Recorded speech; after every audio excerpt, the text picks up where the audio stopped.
नमस्कार साथियों, PCS Ganga online channel में आप सभी मित्रों का स्वागत है। साथियों, आज हम लोग क्लास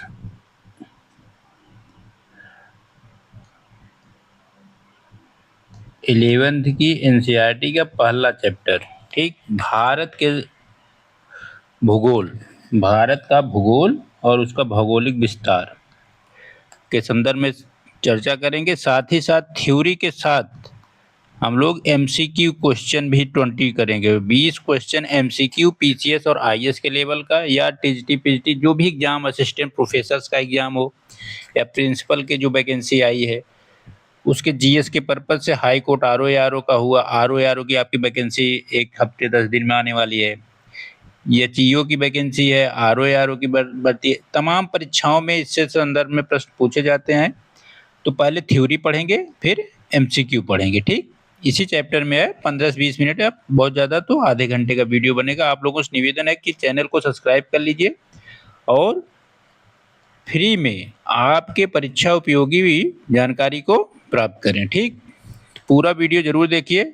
और आप लोगों से एक निवेदन है कि वीडियो देखते हैं तो एक 10 सेकेंड में एक कमेंट जरूर कर दिया करिए। ठीक, चलिए शुरू करते हैं। भारत की भौगोलिक स्थिति और विस्तार। भारत की स्थिति क्या है? अगर आपसे पूछ ले, अच्छा क्वेश्चन, कि भारत कहाँ स्थित है एशिया में? एशिया महाद्वीप के दक्षिण मध्य भाग में स्थित है। ठीक, एक प्रश्न आपका ये बनता है। भारत दक्षिण एशिया महाद्वीप के दक्षिण मध्य, ठीक, दक्षिण में है और मध्य में है। भारत का मुख्य भूभाग उत्तर में कश्मीर से लेकर दक्षिण में कन्याकुमारी तक, पूर्व में अरुणाचल प्रदेश से लेकर पश्चिम में गुजरात तक विस्तृत है। ठीक, कहाँ है? अरुणाचल से गुजरात और कश्मीर से कन्याकुमारी।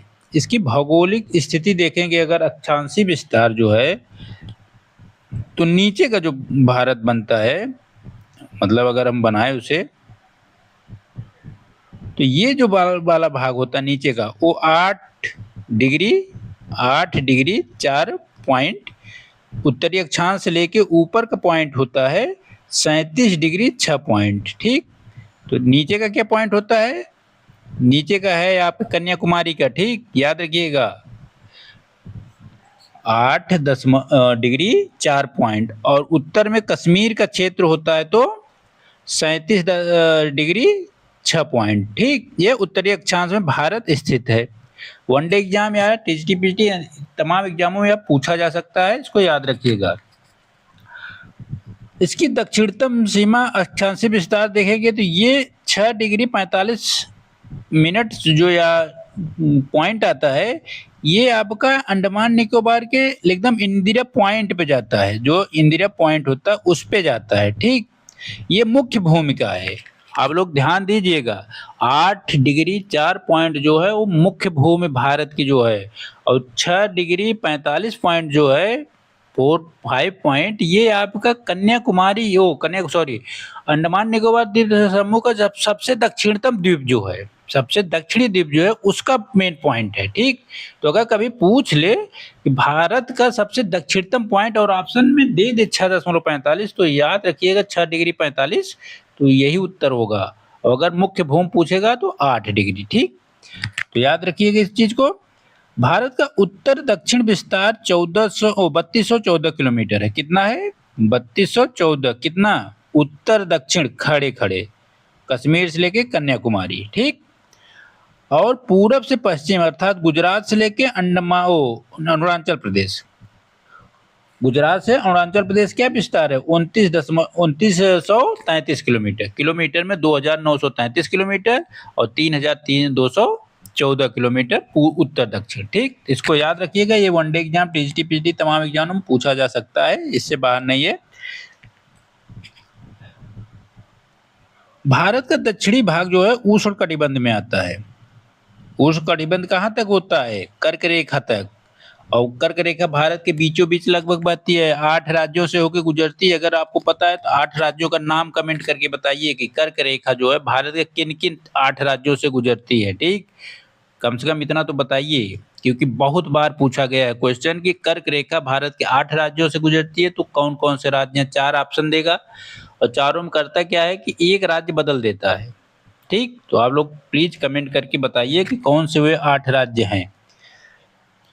और उसके ऊपर कर्क रेखा के ऊपर का भाग जो होता है उत्तरी भाग उपोष्ण या उष्ण कटिबंधीय शीतोष्ण होता है। ठीक, उष्ण या उष्ण, उष्ण को ही उष्ण भी बोल सकते हैं आप, और शीतोष्ण कटिबंधीय क्षेत्र में आता है।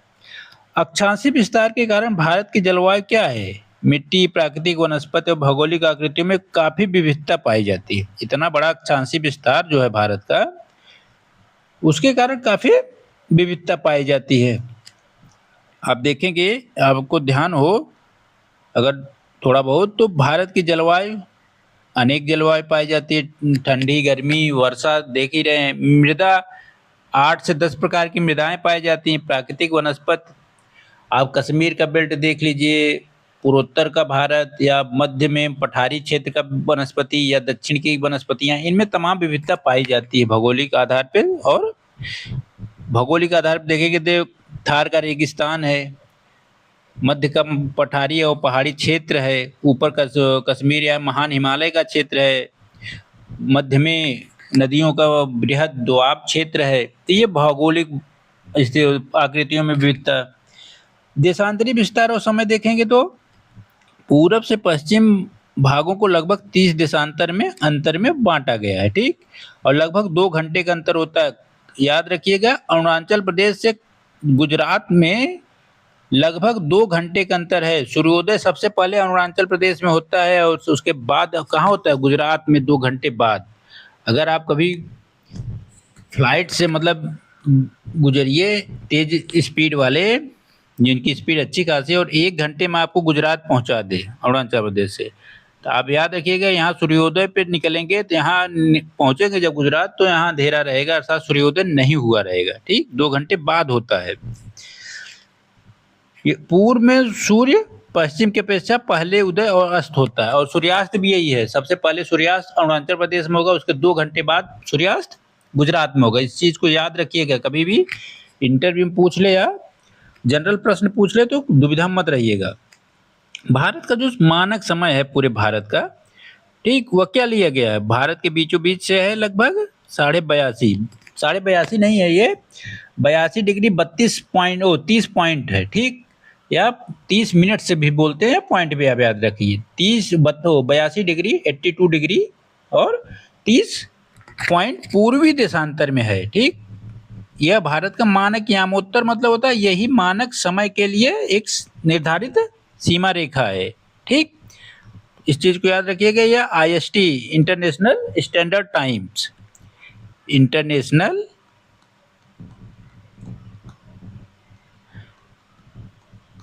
स्टैंडर्ड टाइम जो होता है, ग्रीनविच कहाँ है? लंदन में है। ठीक, वहीं से इसका सभी पूरे विश्व का मानक समय निर्धारित किया जाता है ग्रीनविच मीन टाइम से। इसी को से 5.5 घंटा आगे है। अर्थात कहने की मतलब है कि भारत में अगर सूर्य जब दोपहर का होता है 12 बजे, अगर सूर्य यहाँ 12 बज रहा है भारत में और सूर्य एकदम तो आपके सीधे सर के ऊपर है, तो ग्रीनविच मीन टाइम में करीब 5.5 घंटे का अंतर आएगा। यहाँ से जोड़ेंगे तो 7.30 मिनट का अंतर आएगा। मतलब वहाँ सुबह के 7:30 होगा ग्रीनविच मीन टाइम पे, और भारत में उस समय दिन के 12 बज रहे होंगे। बात समझिएगा, यहाँ सूर्योदय सूर्यास्त दोनों पहले होगा, यहाँ सूर्योदय सूर्यास्त बाद में होगा। लेकिन यहाँ की एक वेधशाला है ग्रीनविच, यहीं पे बैठ के मीटिंग हुई कि विश्व का एक मानक समय बनाया जाए कि पूरे विश्व का समय निर्धारण कैसे होगा। तो यहीं पे निर्धारण किया गया, इसलिए इसको मानक समय का सीमा रेखा बना दी गई। ठीक, तो आप लोगों को बता दूं, 4 पॉइंट के प्रश्न आपको रट लेना है किसी भी एग्जाम के लिए। भारत में कर्क रेखा में कितने राज्य हैं? 8 राज्य हैं, नाम याद कर लीजिए। ठीक, और ग्रीनविच जो मानक समय है हमारा 82 या 82 डिग्री, इस पे कितने राज्य हैं इसको याद कर लीजिए। बता दे रहा हूं जहां से प्रश्न आता है। पूरे विश्व में कितने देश कर्क रेखा पे हैं? कितने देश विषुवत रेखा पे हैं? सबके नाम याद करना पड़ेगा। कितने देश मकर रेखा पे हैं? इन सब का नाम याद करिए। और कितने देश आपके ग्रीनविच जीएमटी पे हैं और कितने देश आपके देशांतरी 180 देशांतर जो है उस पे हैं। यहाँ से हर परीक्षाओं में घुमा फिरा के एक प्रश्न आता ही आता है। और याद रखिएगा, आपको मैपिंग बहुत अच्छे से आएगी तभी आप इसको याद कर पाएंगे। या तो ट्रिक से याद कर लीजिए या तो देशों को रट लीजिए। ठीक, अगर ट्रिक चाहिए तो आप लोग कमेंट करिए, ट्रिक बना के जरूर दे दूंगा। ठीक, अगर ऐसे नहीं याद हो रहा है तो प्रयास करिए, ट्रिक जरूर याद करा दूंगा। ठीक, तो भारत का मानक समय 82 डिग्री 30 मिनट पूर्वी देशांतर में है। ठीक, ये भारत के लगभग मध्य से गुजरता है। तो अब मुख्य पॉइंट देखिए, 8.4 कहाँ है? मुख्य भूमिका दक्षिणी अशांत, 37.6 उत्तरी सीमा कश्मीर, 82.5 या 82 डिग्री 30 पॉइंट भारत का मानक यामोत्तर समय है। IST बराबर GMT से 5.5 घंटा आगे है। भारत का कुल भौगोलिक क्षेत्रफल कितना है? 32.8 लाख वर्ग किलोमीटर। विश्व का 2.4 किलोमीटर 2.4% पूरे विश्व का क्षेत्रफल भारत के पास है। कहने का मतलब है कि स्थलीय जो भाग है पूरे विश्व का, उसका 2.4% भाग भारत की भूमि का आता है। ठीक, अब नंबर की दृष्टि से देखेंगे तो विश्व में 7वें नंबर पे है। तो आप लोगों को एक फार्मूला याद करा रहा हूँ, याद कर लीजिए। ट्रिक याद कर लीजिए, भूलेंगे नहीं। भारत 7वें स्थान पे है तो 6 देश इस पे आगे हैं। ठीक, तो कौन कौन से हैं इससे आगे? रू क स ची ब्रा आ। अब रुक सची ब्रा आ मतलब होगा रूस, कनाडा, संयुक्त राज्य अमेरिका, चीन, ब्राजील, ऑस्ट्रेलिया। अब इसके बाद भारत आएगा। ब्रा आ भाग याद कर लीजिए या भारत ऐसे रहने दीजिए। तो रुक सची ब्रा आ, लास्ट का दोनों में आ की मात्रा आएगी। याद रखिएगा, ब्राजील ऑस्ट्रेलिया से बड़ा है। ऑस्ट्रेलिया के बाद भारत का स्थान आता है विश्व में। ठीक, ये क्रम याद रखिएगा, गलत कभी नहीं होगा। भौगोलिक विविधता देखेंगे तो उत्तर का विशाल हिमालय है, फिर उत्तर का जो नदी मैदान क्षेत्र है आपका, गंगा का दोआब। ठीक, ऊपर से 7 नदियों का ये स्थल है। झेचेरा ब्यास आपको बताया था मैंने ट्रिक में पिछले वीडियो में। जो आपकी सिंधु नदी है उसकी 5 सहायक नदियां हैं। ऊपर से नीचे का क्रम मैंने बताया था, झेचेरा ब्यास। झेचेरा ब्यास, ब्यास तो है ही, लेकिन झेलम ऊपर से नीचे बता रहा हूँ, चिनाब, रावी, ब्यास और सतलज। सतलज सबसे लास्ट में है। तो ये पूरा बेल्ट क्या है? उत्तर का मैदानी और विशाल नदी क्षेत्र। थार का मरुस्थल आपका यहाँ पे है राजस्थान। उत्तर पूर्व में हिमवनाच्छादित पहाड़ियाँ, 7 बहनों वाला क्षेत्र। ठीक, या राज्य। दक्षिण का पठारी क्षेत्र और 4 ओर से समुद्री प्रभाव। ठीक, याद रखिएगा। प्रमुख नदियां आपको पता है, गंगा, ब्रह्मपुत्र, महानदी, कृष्णा, गोदावरी, कावेरी। हिमालय का क्या महत्व है भारत के लिए? यह प्राकृतिक और भौतिक सीमा निर्धारण है। कई बार मेंस परीक्षा में पूछा गया है। आप लोग इस प्रश्न को हमेशा याद कर लीजिए, पीसीएस के लिए जरूर मुख्य परीक्षा में।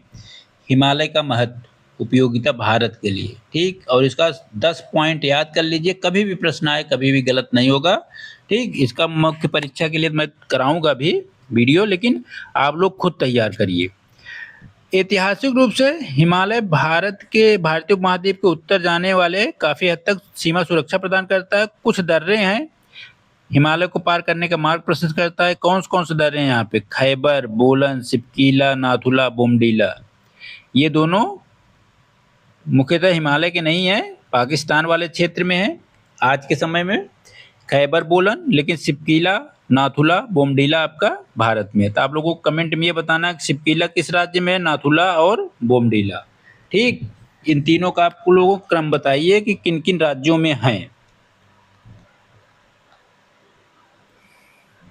भारतीय उपमहाद्वीप में भारत के पड़ोसी देश कौन है? भारत के पास पाकिस्तान है, नेपाल, भूटान, बांग्लादेश और चीन।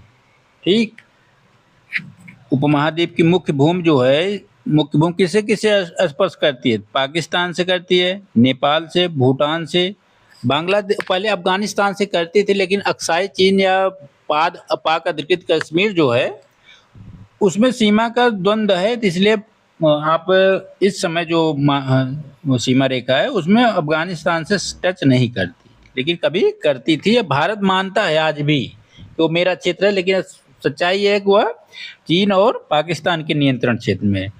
भूटान, बांग्लादेश और चीन। भारत की तटीय सीमा जो है 7,517 किमी है, 7,517 तटीय सीमा, ठीक। द्वीपीय क्षेत्र को छोड़ के समुद्री पड़ोसी दो ही हैं, श्रीलंका और मालदीव। याद रखिएगा, कभी भी गलत मत करिएगा। समुद्री पड़ोसी दो देश हैं, श्रीलंका और मालदीव, ठीक। श्रीलंका मन्नार की खाड़ी से, पाक जल मरुमध्य से अलग होता है, ठीक। तो याद रखिएगा इस चीज को। हिमालय जो है उत्तर में स्थित है, युवा वलित पर्वत है, युवा वलित नवीन मोड़दार पर्वत है। याद रखिएगा, कई बार परीक्षा में पूछा गया है हिमालय के बारे में। उत्तर का विशाल मैदान सिंधु, गंगा, ब्रह्मपुत्र की नदियों के जड़ोल मृदाओं से निर्मित है, खादर, बांगर और भाबर क्षेत्रों से। थार मरुस्थल पश्चिमी राजस्थान में शुष्क और रेतीला भाग है। उत्तर पूर्व की पहाड़ियां वनाच्छादित और जैव विविधता की दृष्टि से समृद्ध क्षेत्र है। प्रायद्वीपीय पठार भारत का प्रायद्वीपीय पठार, याद रखिएगा, प्राचीनतम और स्थिर पहाड़ी क्षेत्र है। भारत के पश्चिम में अरब सागर है, पूर्व में बंगाल की खाड़ी और दक्षिण में हिंद महासागर, ठीक। तो भारत का कुल क्षेत्रफल कितना है? 32.8 लाख वर्ग किलोमीटर। कुल विश्व का हिस्सा है 2.4%। नंबर में या रैंक में 7वां स्थान है। मैंने ट्रिक बताया, 6 देश कौन पहले हैं इससे। तटीय सीमा है द्वीपों सहित 7,000, कुल तटीय सीमा 7,517 है। तटीय सीमा या अंडमान निकोबार द्वीप समूह और लक्षद्वीप को मिला के, ठीक। समुद्री पड़ोसी श्रीलंका और मालदीव हैं भारत के, ठीक।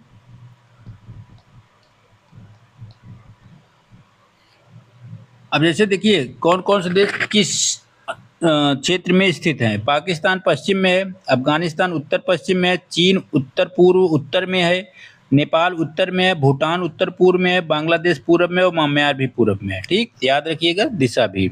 ये आपका पाकिस्तान है पश्चिम में, उत्तर पश्चिम में है अफगानिस्तान, उत्तर पूर्व में या उत्तर में है चीन, उत्तर में, उत्तर पूर्व में, ठीक। ये पूर्व में, ये पूर्व में, ठीक। याद रखिएगा मुख्य पड़ोसी देशों की सीमाएं हैं, ठीक। ये वाला क्षेत्र मैं जो बता रहा था आपसे, ये वाला क्षेत्र इस समय पाक अधिकृत कश्मीर है और अक्साई चीन वाला क्षेत्र है। भारत का ये यहाँ से ऐसे हल्का हल्का सीमा रेखा, सच्चाई है कि ये भारत के अधीन नहीं है। याद रखिए कि यहाँ से कट होती है हल्का हल्का ऐसे करके। ये पूरा क्षेत्र यहाँ पाक का या पाकिस्तान का नियंत्रण है, इधर चीन का, ठीक। पूरा जो मैप आप देखते हैं, सच है कि ये पूरा मैप भारत के नियंत्रण में नहीं है ऊपर का, यहाँ से काफी क्षेत्र कट गया है, ठीक। लेकिन भारत इस पे हमेशा कब्जा बनाए रखने का प्रयास करता है और विश्व स्तर पे अपना ही बताता है। एक फार्मूला और याद कर लीजिए, भारत की सबसे लंबी स्थलीय सीमा बांग्लादेश से लगती है, ठीक। आप इस दौर से गुजरे हुए हैं, आप इस दौर से गुजरे हुए हैं, तो इस चीज को याद कर लीजिए। बचपन, बांग्लादेश, चीन, पाकिस्तान, नेपाल, भारत के 4 सबसे बड़े पड़ोसी देशों का क्रम यही है। बचपन अगर याद कर लिए तो आपकी कभी भी गलती नहीं होगी। बचपन से बांग्लादेश, चीन, पाकिस्तान, नेपाल, सबसे बड़ी सीमा रेखा बांग्लादेश से, उसके बाद चीन से, फिर पाकिस्तान से, फिर नेपाल से, ठीक। याद कर लीजिए कि इस चीज को। सबसे बड़ी सीमा रेखा किसके साथ साझा करता है? बांग्लादेश के साथ। और समुद्री सीमा श्रीलंका, मालदीव के साथ, ठीक। भारत का सामरिक महत्व क्या है? भारत की भौगोलिक स्थिति का सामरिक महत्व, यह एशिया के दक्षिण मध्य भाग में स्थित है, हिंद महासागर के शीर्ष में प्रायद्वीपीय रूप से विस्तृत है, पश्चिम में अरब सागर, पूर्व में बंगाल की खाड़ी से घिरा है, दक्षिण में हिंद महासागर का संपर्क मार्ग है, इस स्थिति के कारण भारत का समुद्री व्यापार, संपर्क, परिवहन, सामरिक महत्व अत्यधिक है। समुद्री वायुमार्गी संपर्क के माध्यम से भारत पश्चिम एशिया, अफ्रीका, दक्षिण पूर्व एशिया, अन्य देशों से जुड़ा हुआ है।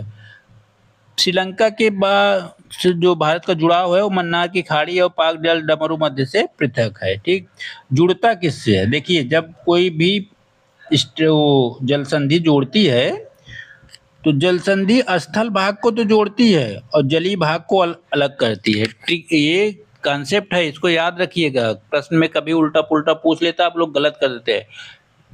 स्थल मार्ग को जोड़ने का काम करता है जल डमरूमत या जल संधियां। जल संधि इसलिए कहा गया है, और जलीय क्षेत्रों को अलग करती हैं। ठीक, सॉरी, स्थलीय क्षेत्र होता है, जैसे ये दो स्थल क्षेत्र हैं, एक ये और बीच का जलीय। तो जल क्षेत्रों को इधर से इधर को जोड़ रहे हैं, लेकिन स्थल मार्ग को अलग कर रही हैं। इन क्षेत्रों को जोड़ने के लिए परिवहन के साधन विकसित करने पड़ते हैं। ठीक, तो जलीय क्षेत्र को जोड़ती हैं जल संधियां। जल संधि इसीलिए नाम भी है। ठीक, जल संधि मतलब जोड़ना होता है।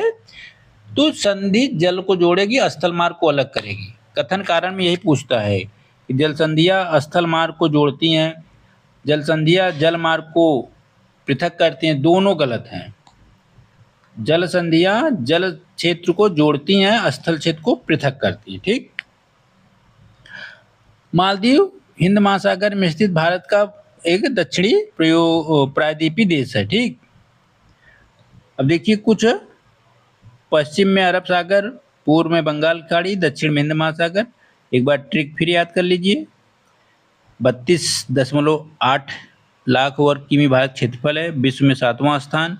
8.4 से 37.6 इसका उत्तरी अक्षांशीय विस्तार है।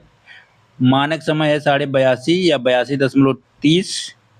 IST से 5.5 घंटे आगे है, या GMT से। भारत का IST 82.5 है। उत्तर दक्षिण विस्तार 3214 किलोमीटर है, या 3214 किलोमीटर, और पूर्व पश्चिम विस्तार 2933। ठीक, भौगोलिक सीमा का जलीय सीमा जो है भारत की 7517 किलोमीटर। सबसे बड़ी सीमा रेखा बांग्लादेश के साथ। पश्चिम में अरब सागर, पूरब में बंगाल खाड़ी, दक्षिण में हिंद महासागर। ठीक, अब देखिए कुछ छोटे से प्रश्न हैं, इसको देख लेते हैं वनडे टाइप के। फिर हम अब करेंगे यूपीएससी और पीसीएस के लेवल के प्रश्न, 20 क्वेश्चन। भारत का मानक यामोत्तर क्या है? 82.30। भारत के संदर्भ में सही कथन है, तो ये क्षेत्रफल तो सही है। 7वां है, ये भी सही है। भारत का विश्व के स्थलीय भाग, ये तीनों सही हैं। इस तरह तीनों कथन सही हैं। भारत की सबसे लंबी स्थलीय सीमा बांग्लादेश। भारत का समुद्री पड़ोसी कौन सा है? श्रीलंका और मालदीव। ठीक, तो चलिए आगे हम लोग कुछ प्रश्न देखेंगे।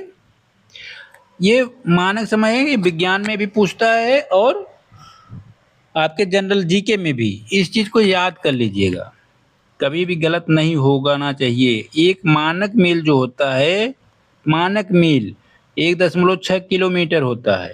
लगभग 1 देखिए 6 कैसे होगा बता रहा हूँ, 1.584 किमी ये एग्जैक्ट होता है।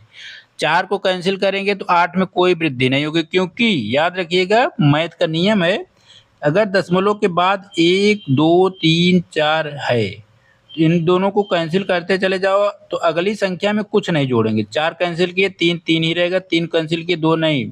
लेकिन जैसे ही दशमलव के बाद 5, 6, 7, 8, 9 हुए, 9 को कैंसिल करेंगे तो यहाँ 1 जुड़ जाएगा, 9 हो जाएगा। इसको कैंसिल करेंगे तो 7 में 1 जुड़ जाएगा, 8 हो जाएगा। इसको कैंसिल करेंगे तो 7, 6 में 1 जुड़ जाएगा, 7 हो जाएगा। इसको कैंसिल करेंगे तो 6 हो जाएगा।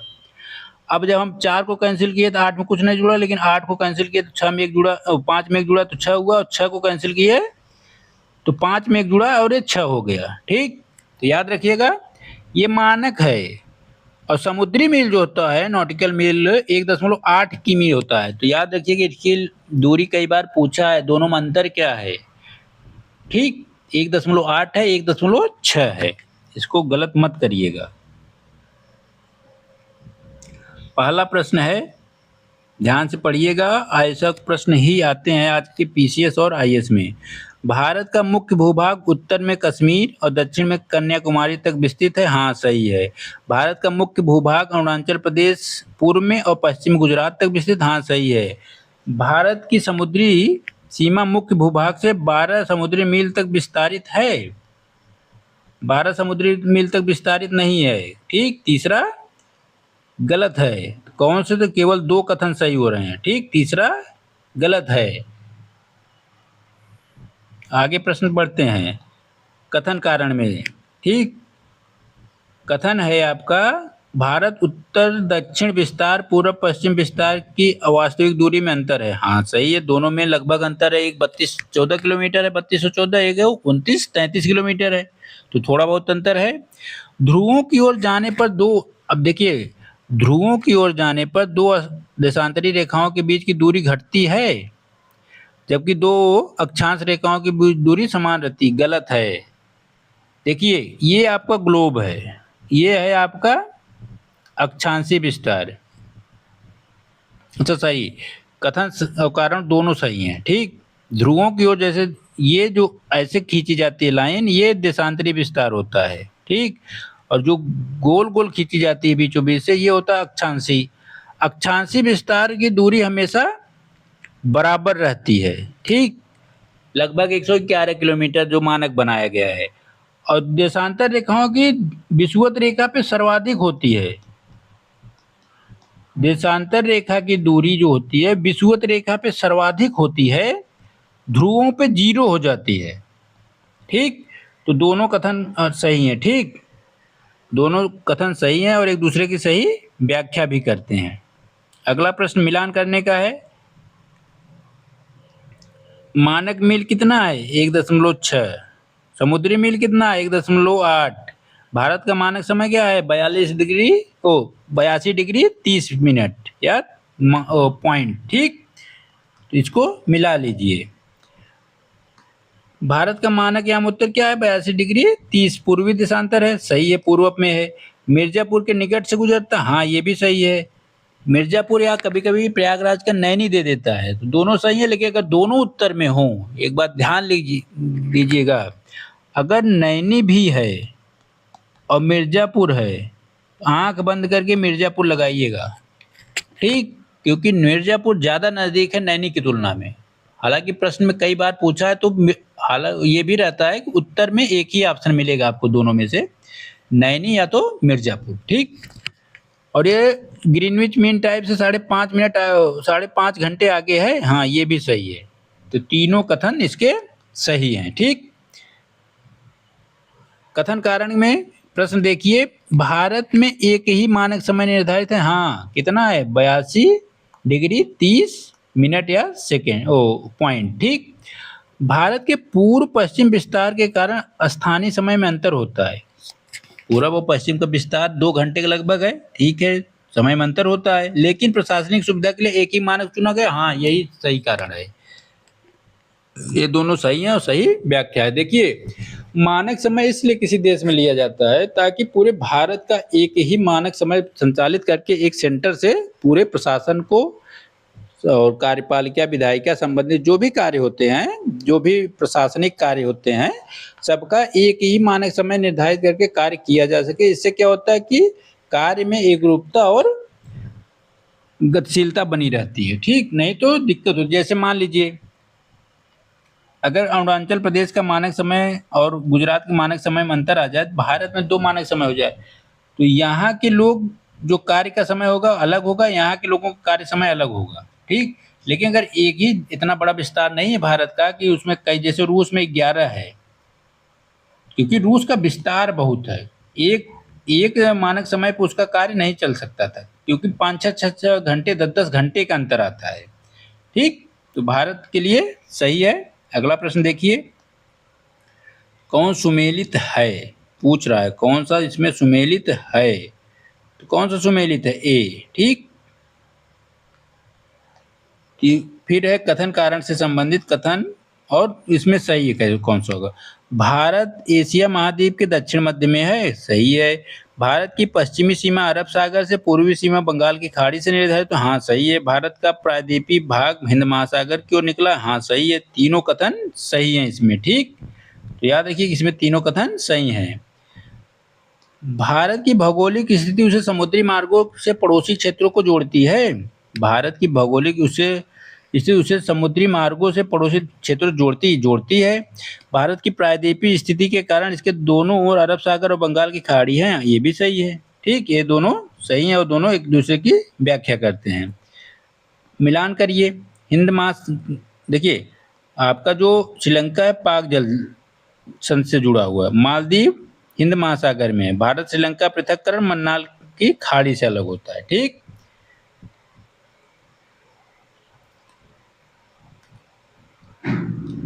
सबसे बड़ी स्थलीय सीमा बांग्लादेश के साथ है, मैंने बताया बचपन, याद रखिएगा।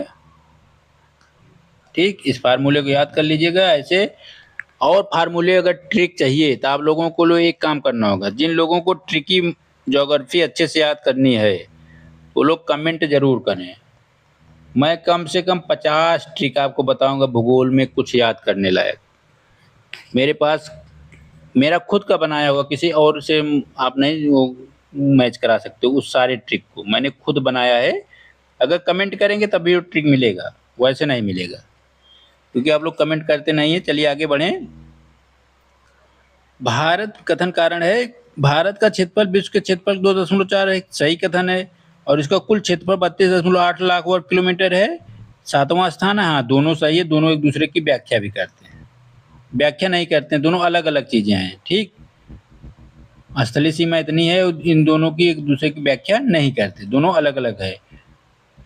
भारत की इन इन ऑप्शनों में चीन से सबसे ज्यादा है, मैंने बताया। सबसे फार्मूला एक ट्रिक है।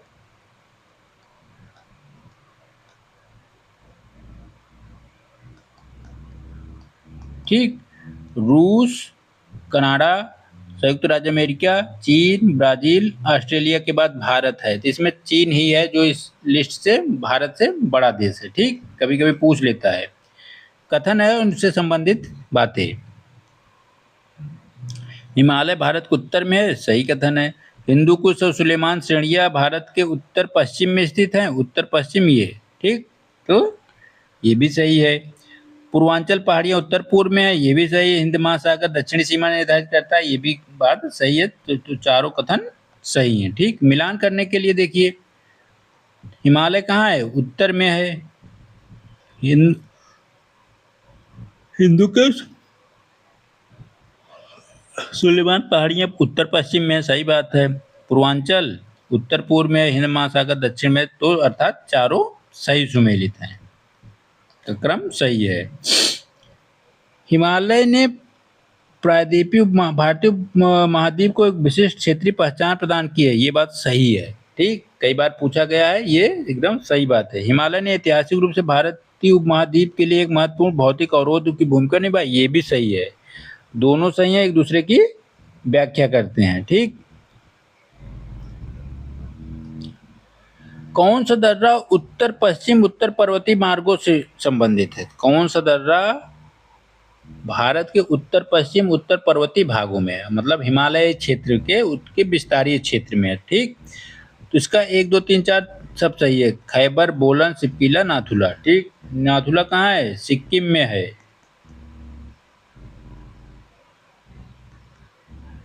ठीक, सिप्पीला हिमाचल में है।